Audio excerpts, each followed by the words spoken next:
EnglishZmart presents a series of snippets to clarify certain niggles that throw off a lot of persons where understanding English language is concerned. This effort tries to minimize the use of traditional references and terms that might have provoked the downfall associated with patrons' communication skills in the first place. The presentation provides a step-by-step connection so that users can identify with the contents. Patrons may be prompted to do further research where basics are necessary to ascertain adequate interaction and development for participants. Now, without further delay, let's get right into it. EnglishZmart Sentence Controls.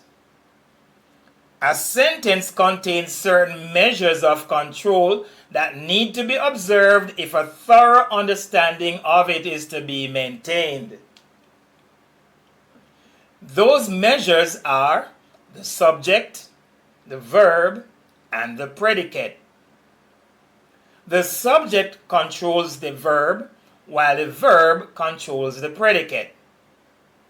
Now, this can sound simple when one is dealing with a simple sentence. However, identifying these three control buttons in a simple sentence should not be taken for granted.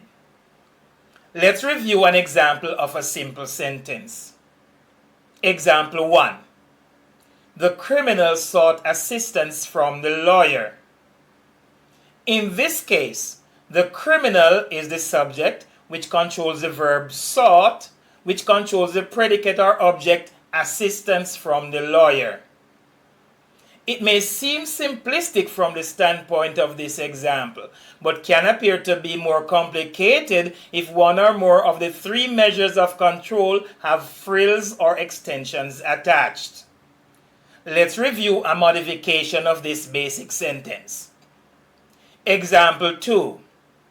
The criminal that struck on Port Henderson Road last Thursday ardently sought assistance from the lawyer. In this case, the subject is extended to be the criminal that struck on Port Henderson Road last Thursday, and if the interpreter is not careful, he or she may lose sight of the main verb sought, which has been pushed forward inevitably. The other verb, struck, has been tacked on as a major extension of the subject and should not be made to bedazzle the eyes of the interpreter. Similarly, the verb sought has been fortified by the enhancer ardently, which should be seen as a complementary element rather than a fear factor. Sometimes the predicate can be seen in this compromising encounter. Let's review a replica of the sentence bearing the extension of the predicate in mind.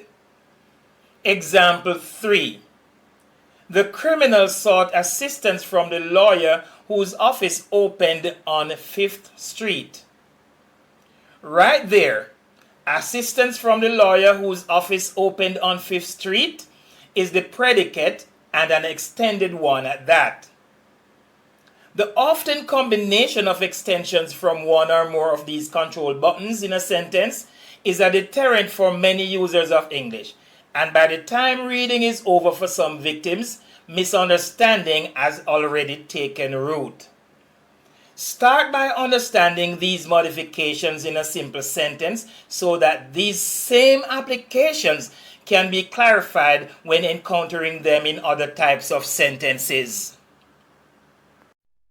EnglishZmart, the compound sentence. The nature of compound sentences is as such that this is where complications have the potential to develop.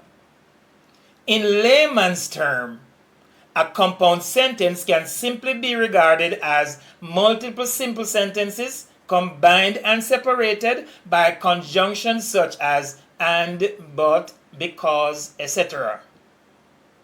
As such, expect to find multiple subjects, verbs, and predicates whereby each subject controls its own subjective verb and predicate. It is now incumbent on the interpreter to be alert in connecting these subjects to their appropriate verbs and predicates. Let's use an example to demonstrate how compound sentences can be far less complicated by any stretch of the imagination. Example: the criminal sought assistance from the lawyer, but the suspect lost the case. In this situation, there are two simple sentences. 1. The criminal sought assistance from the lawyer. 2. The suspect lost the case. The two are joined by the conjunction but. In the first simple sentence, the subject is the criminal, the verb is sought, and the predicate is assistance from the lawyer. In the second simple sentence, the subject is the suspect, the verb is lost, and the predicate is the case. Again, this might seem simple to the naked mind. However, complications can clock in when a compound sentence is equipped with 3 or more simple sentences to go.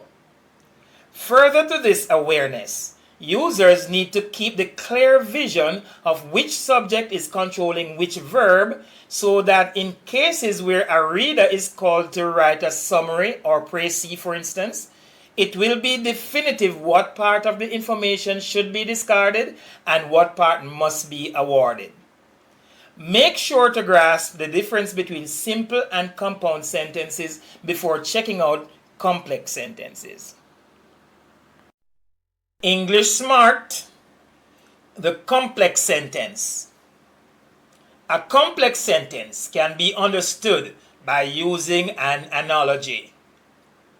Imagine a building complex, which is an establishment with different divisions associated with various entrepreneurial engagements conducted by those who are answerable to the sole proprietor and the company.